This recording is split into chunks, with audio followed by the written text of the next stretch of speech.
जैसा चाहते हो वैसा नहीं बन पा रहे हो, तो इसका असली कारण जानिए बुद्ध की इस कहानी से। हेलो दोस्तों, आप सभी का स्वागत है हमारे चैनल पर और इस कहानी को आप अंत तक सुनिएगा। आपको बहुत कुछ सीखने को मिलेगा इस कहानी से। एक बार गौतम बुद्ध को एक सभा में उपदेश देना था। सभा में करीब 100 से ज़्यादा लोग उपस्थित थे और उनका इंतज़ार कर रहे थे। गौतम बुद्ध आए लेकिन कुछ कहे बिना ही चले गए। ऐसा व्यवहार देख हैरान हो गए सभी लोग, पर किसी ने कुछ नहीं कहा। अगले दिन फिर सभा का आयोजन हुआ, लेकिन आज भी सभा में उपस्थित लोगों की संख्या 80 हो गई। आज बुद्ध ने ऐसा ही किया, सभा में आए लेकिन कुछ नहीं कहा। अगले दिन फिर से सभा का आयोजन हुआ और लोगों की संख्या घटकर 50 हो गई। बुद्ध फिर से सभा में आए और बिना कुछ कहे बोले वहाँ से चले गए। आज भी बुद्ध से किसी ने कोई प्रश्न नहीं किया।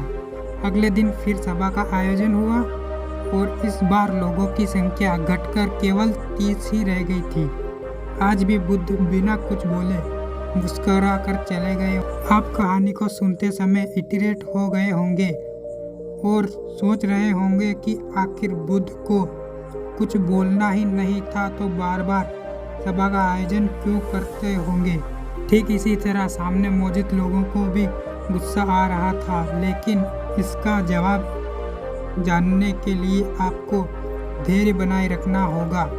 अगले दिन फिर सभा का आयोजन हुआ और आज सभा में केवल 15 लोग ही उपस्थित रहे, लेकिन आज गौतम बुद्ध अपना स्थान ग्रहण कर लिया और उपदेश देने के लिए बैठ गए।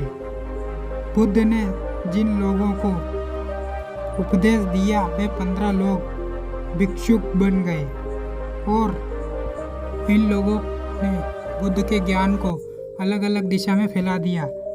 एक बार इन लोगों ने बुद्ध से एक प्रश्न किया कि सभा का आयोजन होने के बावजूद आप कई दिनों तक बिना कुछ बोले ही चले जाते थे। बुद्ध ने उत्तर दिया, मैं उन लोगों को खोज रहा था जो लायक हो। सभा के पहले दिन 100 से ज़्यादा लोग थे, लेकिन उनमें से ज़्यादातर लोगों को मेरे उपदेश से कोई मतलब नहीं था। उनके बाद जो लोग अगले दिन आए उन्हें भी मेरे उपदेश से कोई मतलब नहीं था। वो तो केवल इसलिए आए थे क्योंकि वो देखना चाहते थे कि आखिर सभा में होता क्या है। लेकिन मुझे ऐसे लोगों की तलाश थी जो मेरे ज्ञान को जन जन तक पहुंचाए। मैं कई दिनों तक इसलिए बिना बोले वहां से चला जाता था, क्योंकि मैं यह देखना चाहता था कि आखिर वो कौन लोग हैं जो सच में मेरे उपदेश को सुनना चाहते हैं और जिन्हें वास्तव में ज्ञान पाने की प्यास होती है। ऐसे लोग ही रोज आ रहे थे।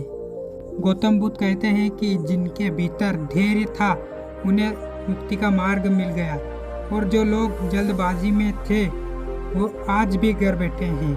बुद्ध कहते हैं कि जिन लोगों में धैर्य का गुण होता है वे जीवन में कुछ भी पा सकते हैं, फिर चाहे आपका लक्ष्य कुछ भी। बिना धैर्य के कोई भी सफल नहीं हो सकता या लक्ष्य को नहीं पा सकता। और दोस्तों, अगर आपको धैर्य बढ़ाना है तो हमारे चैनल पर एक कहानी पहले से ही अवेलेबल है, जाकर उसे देख सकते हैं। तो मिलते हैं एक और नई कहानी के साथ, तब तक के लिए बाय बाय।